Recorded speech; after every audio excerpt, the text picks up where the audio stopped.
જય શ્રી કૃષ્ણ દર્શક મિત્રો, મારી યુટ્યુબ ચેનલ અમૃતવાણીમાં આપ સૌનું હાર્દિક સ્વાગત છે। આજે આપણે આ વિડીયોમાં સાંભળીશું શ્રીમદ ભાગવત કથા। શ્રી ગોવર્ધનનાથ કી જય, શ્રી વલ્લભાધીશ કી જય, શ્યામ સુંદર શ્રી યમુને મહારાણી કી જય, ભાગવત ભગવાન કી જય। આપણા કેટલાય પુણ્યના ઉદય થયા હશે ત્યારે આપણે ભાગવત કથાનું શ્રવણ કરીએ છીએ। આનાથી મોટી ઠાકોરજીની આપણા ઉપર બીજી કઈ કૃપા હોઈ શકે। આપણે 1 થી 12 સ્કંધોનું શ્રવણ અને પઠન કરવાના છીએ। જે વારે આપણે ભાગવત કથાનું શ્રવણ કર્યું એ વારે જેટલા પણ અગાઉ પાપ થયા હશે તે બધા જ નષ્ટ પામશે। રવિવારે ભાગવત કથાનું શ્રવણ કર્યું એટલે તમામ રવિવારના પાપ નષ્ટ થઈ જાય છે। એટલે આપણે એક પણ દિવસ ચૂક્યા વગર કથાનું રસપાન કરીશું। એક વૈષ્ણવના ઘરે જન્મ લેવો એ બહુ મોટી સૌભાગ્યની વાત છે। એ તમે ગયા જન્મમાં અનેક પુણ્યો કર્યા હશે એનું પ્રમાણ છે કે તમારો જન્મ વૈષ્ણવ કુળમાં થયો છે। ભાગવતમાં જ્યારે આપણે કથા શ્રવણ કરીશું ત્યારે એવી ઘણી માતાઓની કથા આવશે જેના કુખે ભગવાને જન્મ લીધો। એવી ધન્ય માતાઓ જે ભગવાનની માં કહેવાય। ઘણી એવી માતાઓની પણ કથા છે જેના કુખે ભક્તો જન્મ્યા। ભગવતીઓનો જન્મ જેની કુખે થયો, પરંતુ આપણે જેની કથા સાંભળવા જઈ રહ્યા છીએ, જે પરીક્ષિત રાજા ભાગવત કથા શ્રવણ કરી તેના જીવનનો ઉદ્ધાર કર્યો, એ માની કુખે ભગવાન પણ આવ્યા અને ભક્ત પણ આવ્યા। એવા આ પુત્ર પરીક્ષિતની કથા છે। નિમિત્ત બનશે પરીક્ષિત રાજા, પણ એનો પ્રસાદ આપણને બધાને મળશે। ભગવાનની વાણી એ કોઈ વ્યક્તિ કે કાળ માટે નથી હોતી, એ શાશ્વત હોય છે અને બધા માટે હોય છે। ગીતાજી માટે અર્જુન નિમિત્ત બને, પણ ગીતાજી માત્ર એક અર્જુન માટે થોડા કહે છે, એ તો આપણા બધા માટે છે। ગીતાજીની જેટલી જરૂર અર્જુનને નહોતી એનાથી વધારે આ કળીકાળમાં આપણને છે। આપણને પ્રશ્ન થાય કે ભાગવતનું પરમ ફળ શું છે? તો આ બધા જ વિષયો આપણે ભૂલી જઈને કેવળ ને કેવળ ભગવાનને જ યાદ રહે એ જ ભાગવતનું પરમ ફળ છે। ભગવાન સિવાય અન્ય સર્વે વિષયોની વિસ્મૃતિ થઈ જાય અને માત્ર ભગવતમય બની અને ભક્તિમય બની જઈએ, એ જ ભાગવતનું પરમ ફળ છે। પ્રભુને સાંભળવાનો અને સમજવાનો અવસર એટલે ભાગવત કથા। ભાગવતજીની સમાનતા શ્રીનાથજી સાથે કરવામાં આવી છે। વેદમાં પરમાત્માના 12 અંગો કહ્યા છે।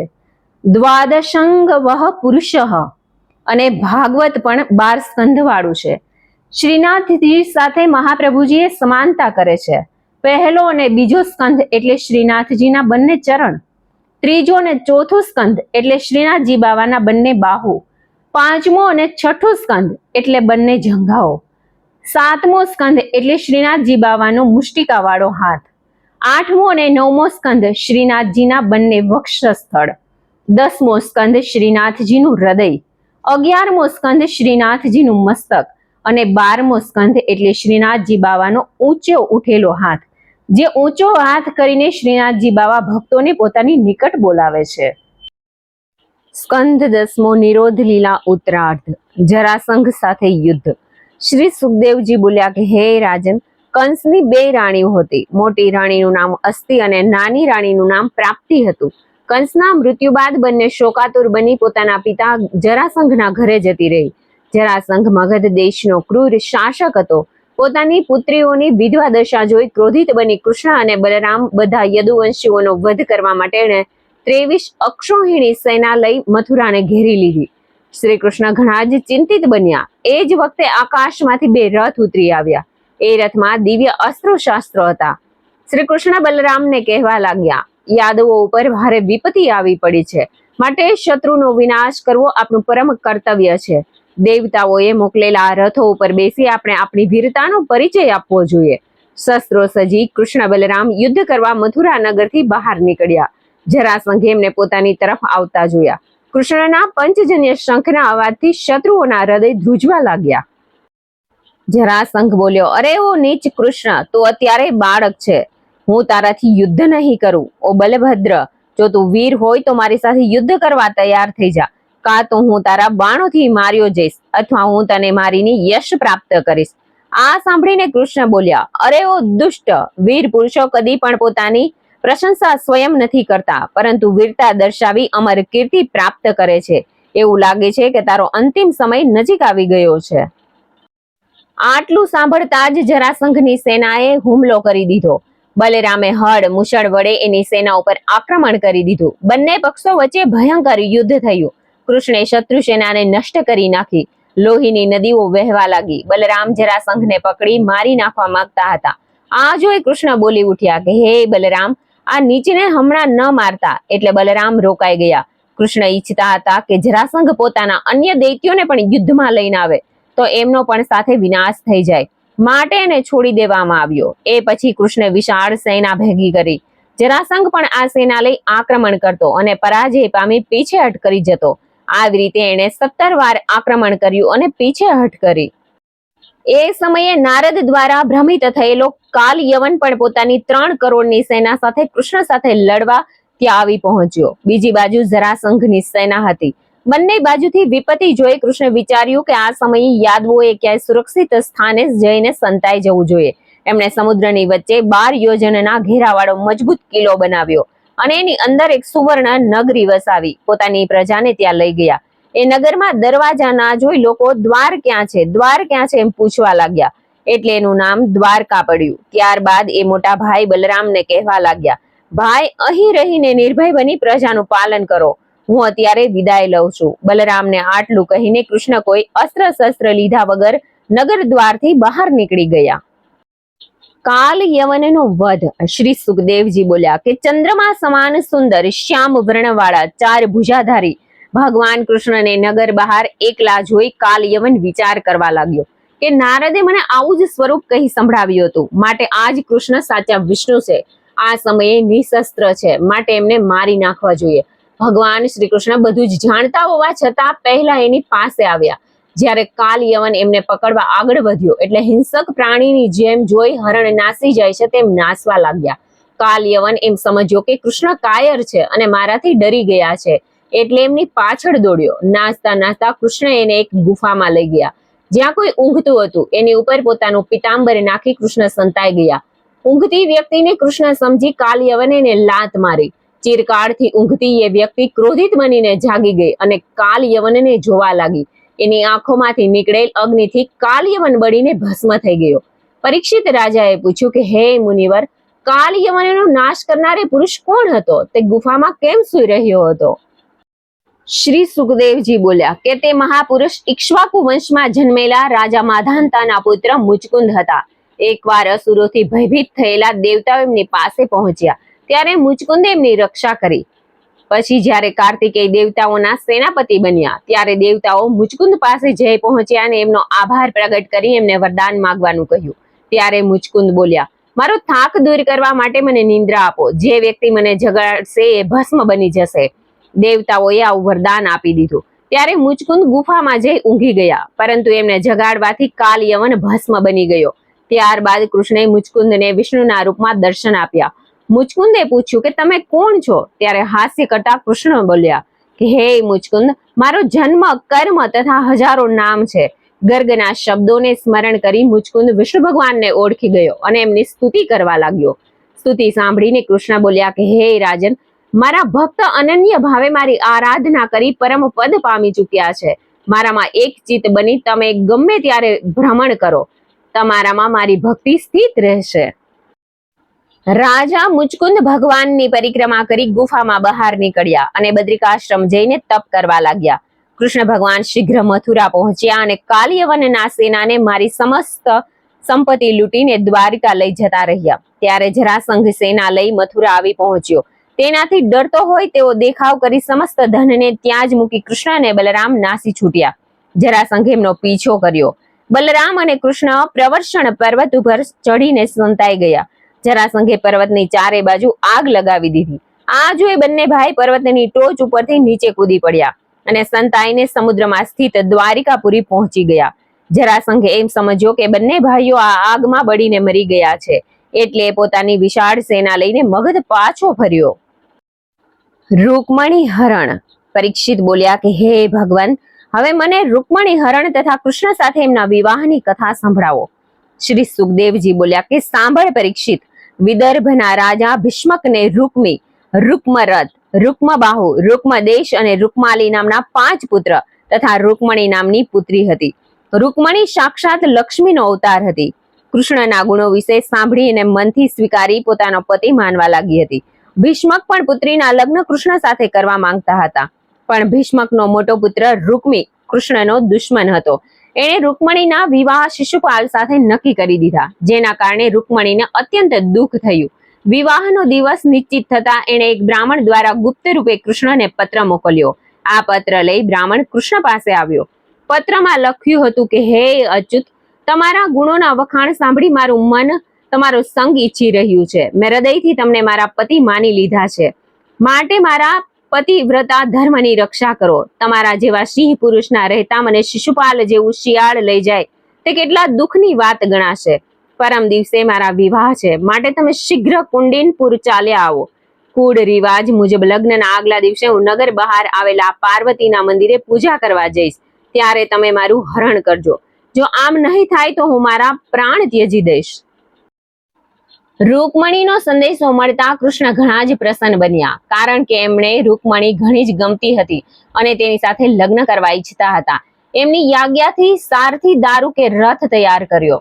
એમાં સંદેશો લાવનાર બ્રાહ્મણને પણ બેસાડી કૃષ્ણ ચાલી નીકળ્યા અને એક જ રાતમાં વિદર્ભ પહોંચી ગયા. આ બાજુ કુંડિનપુરમાં જાન આવી ગઈ હતી, જેમાં શિશુપાલ પોતાના મોટા સૈન્ય સાથે લગ્ન કરવા આવ્યો હતો. કૃષ્ણના શત્રુ એવા બીજા પણ અનેક રાજાઓ પોતાના સૈન્ય સાથે આવ્યા હતા. બધાએ નક્કી કર્યું હતું કે જો કૃષ્ણ રૂકમણીનું અપહરણ કરે તો બધાએ ભેગા મળી કૃષ્ણ સાથે યુદ્ધ કરવું. આ કારણથી તેઓ એમની સાથે વિશાળ સેનાઓ પણ લાવ્યા હતા. બલરામજીને ખબર પડી કે કૃષ્ણ કન્યા હરણ કરવા એકલા ગયા છે, એટલે તે પણ તેની મદદ કરવા માટે વિશાળ સૈન્ય લઈને વિદર્ભ પહોંચ્યા હતા. રૂકમણી ચાતક નજરે કૃષ્ણની રાહ જોઈ રહી હતી. સંદેશો લઈ જનાર બ્રાહ્મણે આવી અને કૃષ્ણના આગમનના ખબર આપ્યા. ત્યારે રૂકમણીની પ્રસન્નતાનો પાર ન રહ્યો. વિવાહ જોવા માટે કૃષ્ણ અને બલરામ પણ આવ્યા છે તે સમાચાર સાંભળી રાજા ભીષ્મકને ઘણી પ્રસન્નતા થઈ. તેમણે બંને ભાઈઓનો ઘણો જ આદર સત્કાર કર્યો. શિશુપાલને ખબર પડી ગઈ કે કૃષ્ણ આવ્યા છે એટલે તે ગભરાયો, પણ જરાસંઘે તેને હિંમત આપી. સમય થતા રૂકમણી સખીઓથી ઘેરાઈ પૂજા માટે મંદિર જવા નીકળી. એની સાથે ઘણા સૈનિકો પણ હતા. મંદિરમાં પહોંચી એણે હાથ પગ ધોયા અને ભગવતી પાસે પહોંચી. ભગવતીને પ્રણામ કરી એણે શિવ પાસે કૃષ્ણ પતિ રૂપમાં પ્રાપ્ત થાય તેવા આશીર્વાદ માંગ્યા. ત્યારબાદ એણે ગંધ, અક્ષત વગેરેથી ભાવભીની પૂજા કરી. પ્રસાદ લઈ પોતાની એક સખીનો હાથ પકડી તે બહાર આવી ત્યારે એકાએક કૃષ્ણ ત્યાં આવી પહોંચ્યા. એમણે હાથ પકડી રૂકમણીને રથમાં બેસાડી દીધી. ચારે બાજુ બૂમાબૂમ થઈ ગઈ કે કૃષ્ણ રૂકમણીનું અપહરણ કરી ગયો છે. આ સાંભળી કૃષ્ણને પકડવા બધા રથની પાછળ દોડ્યા. પીછો કરતા સૈનિકોને કૃષ્ણ બાણ વર્ષા કરી પરાજિત કરી નસાડી મૂક્યા. જરાસંઘ વગેરે આ અપમાનને સહન ન કરી શક્યા, એટલે ક્રોધથી ધુઆપુઆ થઈ ગયેલા બધા રાજા સેના લઈ કૃષ્ણની પાછળ દોડ્યા. શ્રી કૃષ્ણ પણ એમનો સામનો કરવા લાગ્યા. ત્યાં જ બલરામજી પણ પોતાના વીર યોદ્ધાઓ સાથે આવીને દુશ્મનો ઉપર તૂટી પડ્યા. ભયંકર માર કાપ ચાલી. જરાસંઘ વગેરે મેદાન છોડીને નાસવા લાગ્યા. શિશુપાલ પોતાના પાટનગર પાછો ફર્યો, પણ પોતાના અપમાનથી ઘવાયેલો રૂકમી કૃષ્ણને મારવાની પ્રતિજ્ઞા કરી એને પકડવા લાગ્યો. એના અને કૃષ્ણ વચ્ચે ઘોર યુદ્ધ થયું. કૃષ્ણે એના રથને છીન ભિન્ન કરી નાખ્યો. એના હથિયારો પણ ભાંગી નાખ્યા. એ રથમાંથી કૂદી કૃષ્ણ તરફ ઘસ્યો. કૃષ્ણે એની ઢાલ, તલવાર વગેરે ભાંગી નાખ્યા અને એમને પકડી મારી નાખવા તત્પર બન્યા. પરંતુ એ જ વખતે રૂકમણી કૃષ્ણના ચરણોમાં પડીને કહેવા લાગી, હે દેવાધિદેવ, હે યોગેશ્વર, મારી ભાઈની હત્યા ન કરો. એટલે કૃષ્ણે એને માર્યો નહીં, પરંતુ રૂકમણીના દુપટ્ટાથી બાંધીને એની દાઢી મૂછ કાપી નાખ્યા. બલરામજીએ પણ કૃષ્ણને ઠપકો આપતા કહ્યો, ગમે તેમ થાય તો એ આપણો સંબંધી છે, એની સાથે આવો વ્યવહાર યોગ્ય નથી. એમ કહી એને મુક્ત કરી દીધો. પોતાની પ્રતિજ્ઞા અનુસાર માનહાનિ પામેલો રૂકમી પછી પોતાના ઘેર પાછો ગયો નહીં, પરંતુ ત્યાં જ ભોજકટ નગર વસાવીને રહેવા લાગ્યો. રૂકમણીને લઈ શ્રી કૃષ્ણ દ્વારિકા પહોંચ્યા. ત્યાં એમણે રૂકમણી સાથે વિધિપૂર્વક વિવાહ કર્યો. ભગવતી લક્ષ્મી સ્વરૂપ રૂકમણીને સાક્ષાત લક્ષ્મીપતિ ભગવાન શ્રી કૃષ્ણની સાથે જોઈ દ્વારિકાવાસીઓ અત્યંત હર્ષ પામ્યા. શંભરાસુરનો વધ. શ્રી સુખદેવજી બોલ્યા કે, હે પરીક્ષિત, કામદેવ ભગવાન વાસુદેવનો જ અંશ છે. તે પહેલા રુદ્રના ક્રોધથી ભસ્મ બની ગયો અને ફરી શરીર પ્રાપ્તિ માટે તેણે પોતાના અંશી વાસુદેવનો જ આશ્રય લીધો. ભગવાન શ્રી કૃષ્ણ દ્વારા કામદેવે ફરીથી રૂકમણીના ગર્ભથી પ્રદ્યુમ્ન ના રૂપમાં જન્મ લીધો. નારદ પાસેથી પ્રદ્યુમ્નના જન્મના સમાચાર સાંભળી તેણે પોતાના શત્રુ જાણી શંબરાસુર નામના દૈત્યે આ 10 દિવસના બાળકનું હરણ કરીને સમુદ્રમાં ફેંકી દીધો, જ્યાં એને એક માછલી ગળી ગઈ. એક દિવસ માછીમારોએ માછલીને પકડી શંબરાસુરને આપી, જેને રાંધવા માટે એણે પોતાના રસોઈયાને આપી દીધી. માછલીનું પેટ ચીરાતા રસોઈયાને એક સુંદર બાળક મળ્યું, એટલે એણે બાળક શંબરાસુરની દાસી માયાવતીને આપી દીધું.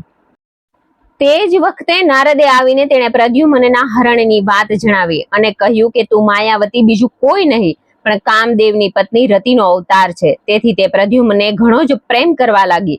પ્રદ્યુમ્ન શીઘ્ર યુવાન બની ગયો. રતિ એને રીઝવવા લાગી ત્યારે પ્રદ્યુમ્ન બોલ્યો કે હે માતા, તમે મારાથી આવો વ્યવહાર કેમ કરો છો? આ સાંભળી રતિ એના પૂર્વજન્મથી લઈને અત્યાર સુધીની બધી વાતો જણાવી દીધી.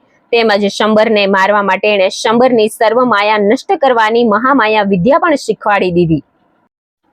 પ્રદ્યુમ્ને શંબરને યુદ્ધ માટે પડકાર કર્યો ત્યારે એની ઉપર માયાનો પ્રયોગ કરવા લાગ્યો, પરંતુ પ્રદ્યુમ્ને તેની બધી માયા નષ્ટ કરી દીધી. ત્યારબાદ એનું માથું કાપી એ માયાવતી સાથે દ્વારકામાં પોતાના મહેલમાં પહોંચ્યો. એમને જોઈ રૂકમણીના સ્તનોમાંથી દૂધની ધારાઓ વહેવા લાગી. એમને સમજણ નહોતી પડતી કે આ સુંદર બાળક અને આ સ્ત્રી કોણ છે. એને વિચાર આવ્યો કે જો મારો પુત્ર જીવતો હશે તો આટલો જ મોટો થયો હશે. ત્યારે જ દેવકી અને વસુદેવ સાથે કૃષ્ણ ત્યાં આવી પહોંચ્યા. ભગવાન બધું સમજી ગયા છતાં એ ચૂપચાપ ઊભા રહ્યા. ત્યાં જ નારદજી આવ્યા અને બધી હકીકત કહી સંભળાવી. પુત્રને જીવતો જોઈ રૂકમણી અત્યંત પ્રસન્ન બની. રૂકમણીએ પુત્ર અને પુત્રવધુ બંનેને ગળે લગાડી દીધા. સ્યમંતક મણિ વૃતાંત. શ્રી સુખદેવજી બોલ્યા કે હે રાજન, સત્રાજીતે શ્રી કૃષ્ણ ઉપર ખોટું આડ લગાવ્યું હતું અને પછી તેના પ્રાયશ્ચિત રૂપે સ્યમંતક મણિ અને પોતાની પુત્રી સત્યભામા કૃષ્ણને સોંપી દીધી હતી. પરીક્ષિત બોલ્યા કે હે પ્રભુ, સત્રાજીતને સ્યમંતક મણિ કેવી રીતે મળ્યો? તેમજ સત્રાજીતે ભગવાન શ્રી કૃષ્ણનો કયો અપરાધ કર્યો હતો? જવાબમાં સુખદેવજી બોલ્યા, સત્રાજીત નામનો વ્યક્તિ યદુવંશમાં સૂર્યનો પરમ ભક્ત હતો. એણે સૂર્યની તપસ્યા કરી એટલે સૂર્ય પ્રસન્ન થઈ એને સ્યમંતક મણિ ભેટમાં આપ્યો હતો. મણિ ધારણ કરી જ્યારે દ્વારકા આવ્યો ત્યારે લોકો એને સૂર્ય માની બેઠા. એટલે કૃષ્ણે હાસ્ય કરતા કહ્યું કે ભાઈઓ, આ સૂર્ય નથી, સત્રાજીત છે અને મણિના કારણે સૂર્ય સમાન ચળકી રહ્યો છે. એ મણિ પ્રતિદિન 8 ભાર સોનું આપતો હતો. એ જ્યાં રહેતો ત્યાં દુકાળ, બીમારી કે કોઈ જાતના નડતર વગેરે નહોતા થતા. કૃષ્ણે એ મણિ સત્રાજીત પાસે માંગ્યો, પરંતુ સત્રાજીતે આપ્યો નહીં. એક દિવસ એ મણિને પહેરી સત્રાજીતનો ભાઈ પ્રસન્નજીત વનમાં ગયો તો એક સિંહે એને મારી નાખ્યો અને મણિ લઈ લીધો. એ વનમાં રહેતા ઋતુરાજ જામવાને સિંહને મારી મણિ પોતાના પુત્રને રમવા માટે આપી દીધો. ભાઈના કોઈ સમાચાર ન મળતા સત્રાજીતે એવું માન્યું કે કૃષ્ણે મણિ માટે એને મારી નાખ્યો છે. આ સાંભળી કૃષ્ણને ઘણું દુઃખ થયું. પોતાના ઉપર લાગેલા કલંકને ધોવા કૃષ્ણએ વનમાં ગયા, જ્યાં પ્રસેનને સિંહે માર્યો હતો. પ્રસેનનું શબ જોઈ આગળ વધ્યા. પછી જાંબવાનીની ગુફામાં પહોંચ્યો તો એનો પુત્ર મણિ સાથે રમતો હતો. કૃષ્ણને જોતા જ એ બાળકની માતા ચીસો પાડવા લાગી. જાંબવાન પુત્રની ચીસો સાંભળી કૃષ્ણ તરફ ઘસ્યો. બંને વચ્ચે 28 દિવસ સુધી દ્વંદ્વ યુદ્ધ થયું, પરંતુ અંતમાં જાંબવાન ઢીલો પડી ગયો અને ભગવાનને કહેવા લાગ્યો, તમે સાક્ષાત પુરુષોત્તમ છો, શ્રી વિષ્ણુના અવતાર શ્રી કૃષ્ણ છો, હું તમને ઓળખી ગયો છું. ત્યારબાદ કૃષ્ણ એના શરીર ઉપર હાથ ફેરવી એમનો થાક દૂર કરી દીધો અને બોલ્યા કે વૃક્ષરાજ, હું મણિ લેવા માટે અહીંયા આવ્યો છું. આ મણિને પાછો આપી હું મારી ઉપર લાગેલા જૂઠા આરોપોનો નાશ કરવા માંગુ છું. આ સાંભળી જાંબવાને મણિ એમને આપી દીધો અને જાંબુવતી નામની પોતાની કન્યા પણ એમને અર્પિત કરી દીધી. ત્યારબાદ કૃષ્ણે સત્રાજીતને બોલાવી મણિ એને આપી દીધો અને બધી વાત જણાવી.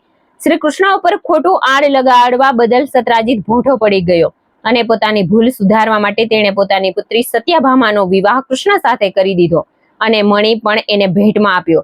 પરંતુ કૃષ્ણે સૂર્યનો આપેલ એ મણિ સત્રાજીતને જ પાછો આપી દીધો હતો. શતધન્વા ઉદ્ધાર. શ્રી સુખદેવજી બોલ્યા કે હે રાજન, કૃષ્ણ પોતાની યોગ માયાથી જાણી ગયા હતા કે વિદુરની સહાયતાથી પાંડવો લાક્ષાગૃહથી બચીને નીકળી ગયા છે. છતાં કશું જાણતા નથી તેઓ દેખાવ કરી એક ખરખરો કરવા હસ્તિનાપુર પહોંચ્યા. આ બાજુ મણિના લોભમાં અક્રૂર અને કૃતવર્મા સાથે સલાહ સૂચનો કરી શતધન્વાએ ઊંઘતા સત્રાજીતને મારી મણિ લઈ લીધો. પિતાના મૃત્યુની જાણ થતા સત્યભામાએ એની સૂચના કૃષ્ણને હસ્તિનાપુર મોકલી દીધી. કૃષ્ણ શીઘ્ર દ્વારિકા પહોંચ્યા એટલે મૃત્યુના ભયથી મણિ અક્રૂરને આપી શતધન્વા નાસી છૂટ્યો. કૃષ્ણ તથા બલરામે પીછો કરીને પકડી લીધો. પછી કૃષ્ણએ સુદર્શન ચક્ર વડે એનું માથું કાપી નાખ્યું. એના શબને સારી રીતે તપાસવા છતાં મણી મળ્યો નહીં. કૃષ્ણ બલરામને કહેવા લાગ્યા, શતધન્વાને વ્યર્થમાં માર્યો, મણી એની પાસે નથી. બલરામ બોલ્યા, કદાચ એણે મણી કોઈ અન્યને આપી દીધો હશે. એ વ્યક્તિને શોધવી પડશે. ત્યારબાદ કૃષ્ણ સત્યભામાને આ બધી વાત જણાવી. અક્રૂર તથા કૃતવર્માએ શતધન્વાના વધની વાત સાંભળી એટલે તેઓ ભયભીત બની દ્વારિકામાંથી નાસી છૂટ્યા. મણી જતા દ્વારિકામાં ઉપદ્રવ વધવા લાગ્યો. લોકોને આશ્ચર્ય થયું કે કૃષ્ણની નગરીમાં આ બધું શું થઈ રહ્યું છે.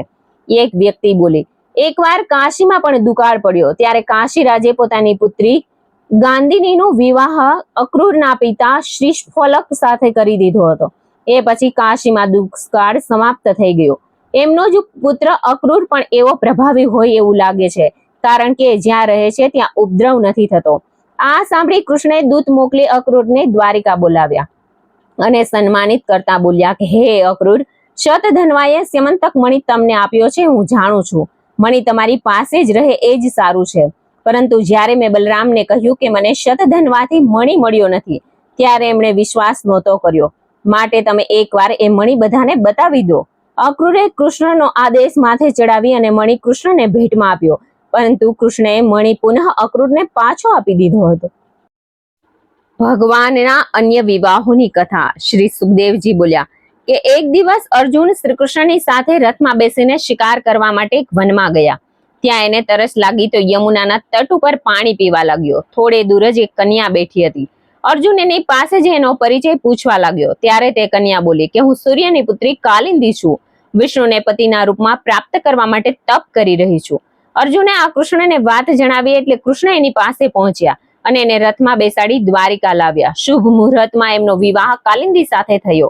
અવંતીપુરીના રાજા વિંદ અને અરવિંદ દુર્યોધનના પક્ષમાં હતા, એટલે એમણે પોતાની બહેન મિત્રવિંદાનો કૃષ્ણ સાથે વિવાહ ન કરવા દીધો. એટલે ભરી સભામાંથી કૃષ્ણ એને ઉપાડી લાવ્યા અને એમનો 5મો વિવાહ હતો. કૌશલ દેશના રાજા નગ્નજીતની કન્યા સત્યા હતી. એણે વિવાહ માટે શરત મૂકી હતી કે જે વ્યક્તિ એક જ દોરડાથી એક સાથે 7 વિકરાળ આંખલાને નાચશે એના સાથે જ સત્યાનો વિવાહ થશે. કૃષ્ણએ સ્વયંવરમાં પહોંચ્યા. નગ્નજીતે એમનું યથોચિત સન્માન કરી અને પૂજા કરી. સત્યા કૃષ્ણ ઉપર મોહિત બની ગઈ. સ્વયંવર શરૂ થયો. બધા રાજા થાકી ગયા ત્યારે કૃષ્ણે પોતાના રૂપને 7 ભાગોમાં વિભક્ત કર્યું અને 7 આંખલાને એકી સાથે નાથી અને ખેંચવા લાગ્યા. આથી રાજાએ પ્રસન્ન થઈ પોતાની પુત્રી કૃષ્ણ સાથે પરણાવી. આમ કૃષ્ણનો 6થો વિવાહ રાજકુમારી સત્યા સાથે થયો હતો. ત્યારબાદ એમનો 7મો વિવાહ એમની ફોઈ શ્રુતકીર્તિની પુત્રી ભદ્રા સાથે થયો, જે કૈકેયી દેશની રાજકુમારી હતી. ત્યારબાદ કૃષ્ણએ મુદ્ર દેશના રાજાની પુત્રી લક્ષ્મણાનું એકલા જ અપહરણ કરી એની સાથે વિધિપૂર્વક વિવાહ કર્યો. એ એમનો 8મો વિવાહ હતો. આ રીતે ભગવાન શ્રી કૃષ્ણે આવી બીજી હજારો સુંદર સ્ત્રીઓ જે તેમણે ભૌમાસુરનો નાશ કરી તેના બંદી ગૃહમાંથી છોડાવી તેમની સાથે ધર્મ અનુસાર વિવાહ કર્યો હતો. ભૌમાસુર ઉધાર અને 16,108 વિવાહ. પરીક્ષિત બોલ્યા કે ભગવાન કૃષ્ણે ભૌમાસુરને શા માટે માર્યો? એની બંદી બનાવવામાં આવેલી 16,108 રાજકુમારીઓ સાથે કૃષ્ણના વિવાહની કથા પણ સંભળાવો. શ્રી સુખદેવજી બોલ્યા કે હે પરીક્ષિત, પ્રબળ દાનવ ભૌમાસુરે વરુણનું ક્ષત્ર તથા ઇન્દ્રની માતા અદિતિના કુંડળ અને દેવતાઓનું સ્થાન મણિ પર્વત ઉપર ઝૂંટવી લીધા હતા. આથી ઇન્દ્રે દ્વારિકા જઈ બધી વાતો શ્રી કૃષ્ણને જણાવી. એટલે ભગવાન શ્રી કૃષ્ણે પોતાની પ્રિય પત્ની સત્યભામા સાથે ગરુડ ઉપર બેસી ભૌમાસુરના પાટનગર પ્રાગ જ્યોતિષપુર પહોંચ્યા અને એમના 5 જન્ય શંખનો ધ્વનિ સાંભળીને મુરાસુર કૃષ્ણ સાથે યુદ્ધ કરવા આવ્યો. ભયંકર યુદ્ધ બાદ એમણે પોતાના સુદર્શન ચક્ર વડે દૈત્યને મારી નાખ્યો. ત્યારબાદ એના 7 પુત્રો કૃષ્ણ સાથે યુદ્ધ કરવા આવ્યા. ભગવાને 7 જણાને તરત જ યમલોક મોકલી દીધા. ત્યારબાદ પૃથ્વીનો પુત્ર નરકાસુર હાથી ઉપર બેસીને યુદ્ધ કરવા આવ્યો. કૃષ્ણે તરત જ સુદર્શન ચક્ર વડે એનું માથું કાપી નાખ્યું. ત્યારે સ્વર્ગમાં દુંદુભીઓ વાગવા લાગી અને પુષ્પ વર્ષા થવા લાગી.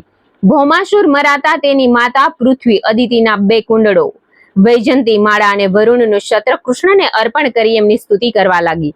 ત્યારબાદ ભગવાન ભૌમાસુરના રાજભવનમાં ગયા. ત્યાં ભૌમાસુરે 16,108 રાજકુમારીઓને બંદી બનાવી હતી. ભગવાનને જોઈ એ બધી એમની પોતાને પતિ માનવા એમને વરવા પ્રાર્થના કરવા લાગી. કૃષ્ણે પાલખીઓમાં બેસાડી એમને દ્વારિકા મોકલી દીધી અને સ્વયં સત્યભામા સાથે ઇન્દ્રલોક જતા રહ્યા. એમણે માતા અદિતિને એમના કુંડળ પાછા આપ્યા. ત્યારબાદ સત્યભામાની ઈચ્છાથી કલ્પવૃક્ષને ઉપાડીને દ્વારિકા પાછા ફર્યા અને એને સત્યભામાના ઉદ્યાનમાં લગાવી દીધું. ત્યારબાદ કૃષ્ણએ મુક્ત કરાયેલી 16,108 રાજકુંવરીઓ સાથે વિવાહ કર્યો હતો. શ્રી કૃષ્ણ રૂકમણી વાર્તાલાપ. શ્રી સુખદેવજી બોલ્યા કે હે પરીક્ષિત, એક દિવસ કૃષ્ણ રૂકમણીના ભવનમાં આવ્યા. રૂકમણી એમને પંખો વીંજવા લાગ્યા. કૃષ્ણ મંદ મંદ હાસ્ય કરતા બોલ્યા કે હે પ્રિય, મોટા મોટા નગરપતિઓ, ઐશ્વર્યવાન અને સુંદર તથા બળવાન રાજાઓ તારી સાથે વિવાહ કરવા માંગતા હતા. તારો ભાઈ રૂકમી અને તારા પિતા તારો વિવાહ શિશુપાલ સાથે કરવાનું નક્કી કરી ચૂક્યા હતા. ત્યારે તે આવા વીર અને પરાક્રમી રાજાઓને છોડીને મને પતિ બનાવવાનો કેમ સ્વીકાર કર્યો?